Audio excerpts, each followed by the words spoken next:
Secara keseluruhannya pada tahun ini, sebanyak 74 sumbangan telah diterima dalam bentuk barangan dan juga kewangan. Daripada jumlah tersebut, sebanyak 65 menyumbang dalam bentuk kewangan, 2 menyumbang dalam bentuk kewangan dan barangan, manakala 7 menyumbang dalam bentuk barangan.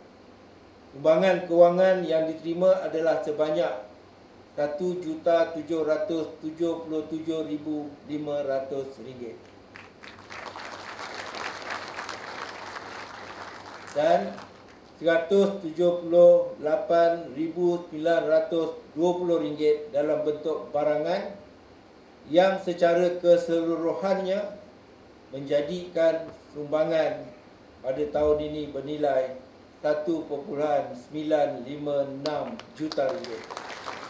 Sekali lagi, pada tahun ini ATM menyediakan sebanyak 15,000 beg hari raya yang akan diagihkan kepada anggota yang bertugas bagi menjaga keamanan dan kedaulatan negara pada hari Lebaran nanti. Jumlah ini terdiri daripada semua anggota yang bertugas di perbatasan negara, sama ada di dalam maupun di luar negara. MINDEF dan ATM akan mengatur dan memastikan sumbangan hari raya yang telah disediakan ini akan dapat dihantar ke destinasi sebelum menjelang Hari Raya Aidilfitri. Kita percaya sumbangan tulus ikhlas ini memberi erti yang besar.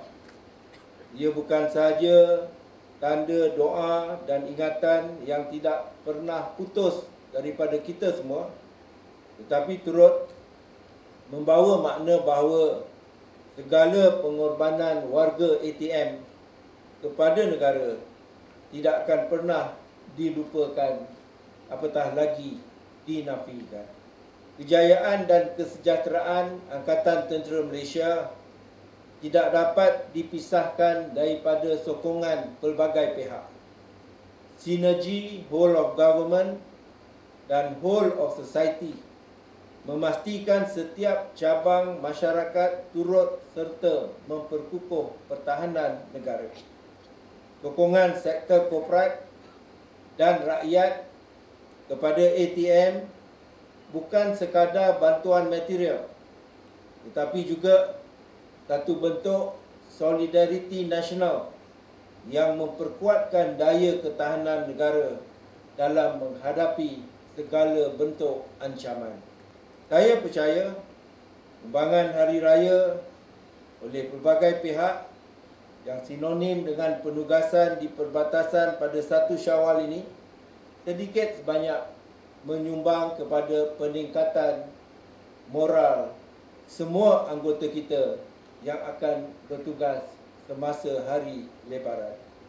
Harapan saya agar semua penyumbang yang berada dalam auditorium ini maupun di luar sana akan terus kekal menyokong dan menghulurkan sumbangan demi kebajikan warga-warga ATM yang memerah keringat dan menggadai nyawa demi kesejahteraan kita semua.